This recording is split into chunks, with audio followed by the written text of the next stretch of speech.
नमस्कार, आप देख रहे हैं 9 भारत टीवी न्यूज। उत्तर प्रदेश जनपद मिर्जापुर बसंत पंचमी के पावन पर्व पर भोगा उत्तरकाशी गंगा घाट पर 50,000 श्रद्धालुओं ने आस्था की डुबकी लगाई। मान्यता है कि इस दिन गंगा स्नान करने से पुण्य की प्राप्ति होती है।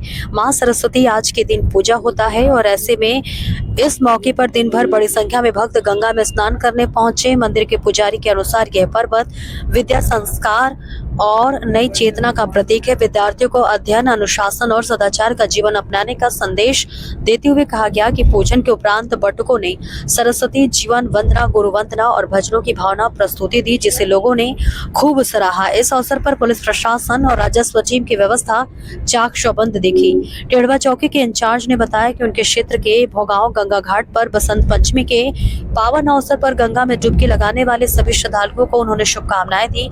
चौकी प्रभारी ने सुरक्षा व्यवस्था की जिम्मेदारी संभालते हुए कहा कि जब से उनकी नियुक्ति चढ़ावा चौकी पर हुई है, तब से वे रात दिन पैदल गश्त करते रहते हैं ताकि जनता को किसी प्रकार की दिक्कत न हो। इस दौरान थाना क्षेत्र के समस्त चौकीदार, सिपाही और दीवान भी उनके साथ उपस्थित रहे।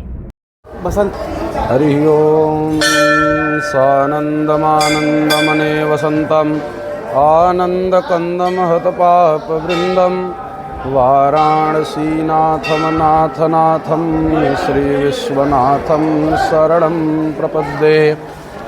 आज 23 जनवरी और गुप्त नवरात्र का पंचमी तिथि है, जिसे हम भारतवर्ष में बसंत पंचमी के पर्व में मनाते हैं।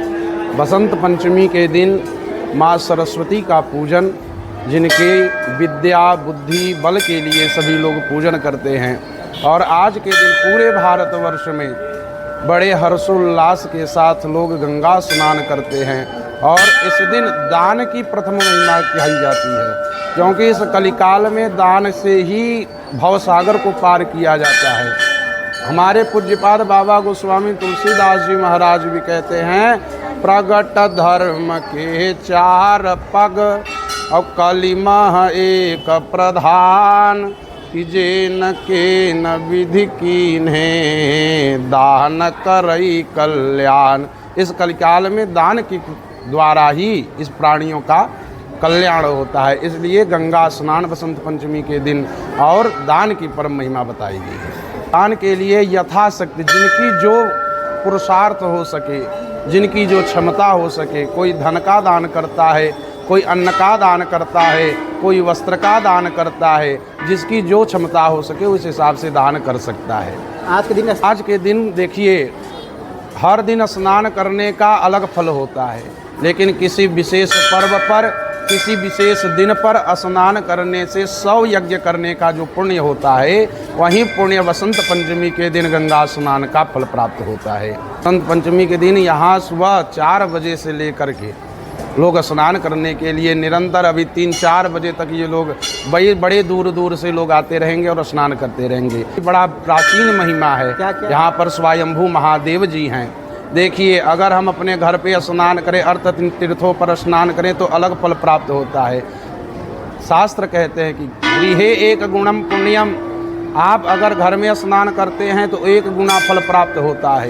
गृहे एक गुणम पुण्यम सत पुण्यम गवालय। किसी गौशाला में करें तो 100 गुना फल प्राप्त होता है। और सहस्त्रम जाह्नवी तीरे, 1000 गुना फल प्राप्त होता है अगर गंगा जी के तट पर आकर गंगा जी में स्नान करें। और अलक्षय्या शिव सन्निधौ, अगर हम स्नान करने के बाद और भगवान शंकर का सानिध्य प्राप्त हो जाए तो अलक्ष्य हो जाता है, उसका कभी नाश नहीं होता है। इस भोगांव घाट की प्राचीन महिमा है। ये शुरू से ही संतों की तपस्थली रही है। यहाँ पर बड़े पूर्व से ही अलवेला दास जी महाराज यहाँ पर तप करते रहे हैं, और बड़े बड़े रामाचार्य जी महाराज आए, ये सब यहाँ पर तप किए हैं, और ये तपस्थली शुरू से रही है संतों की। यहाँ गंगा भी है, जहाँ से सामने आए एक बार उत्तर जो काशी की जो महिमा दिखाई गई है, वही महिमा यहाँ भोगांव में दिखाई है। उत्तर वाहिनी क्या अलग महत्व है गंगा में स्नान करने से? जी देखिए, प्रयाग तीर्थ का अपनी महिमा, क्योंकि ये तीर्थों का राजा है प्रयाग जी, तो इसलिए जो प्रयाग नहीं जा पा रहे हैं, फिर भी अगर हम भोगांव घाट पे आ रहे हैं तो वहाँ पर भी गंगा और यमुना का संगम हुआ जल जो है हम लोगों को प्राप्त हो जाता है। जी के लिए यही कहना चाहेंगे भैया, इस कलिकाल में दान का बड़ा पुण्य है, इसलिए बसंत पंचमी के दिन अन्य पर्वों पर, अन्य दिनों पर आकर के यहाँ गंगा स्नान करें और जो अपनी श्रद्धा भक्ति हो सके अपने सामर्थ्य अनुसार दान करें, जिससे ये जीवन, इस जो ये मानव कल्याण है ये सुखमय बीते और आनंद पूर्वक बीते। बोलिए शंकर भगवान की जय।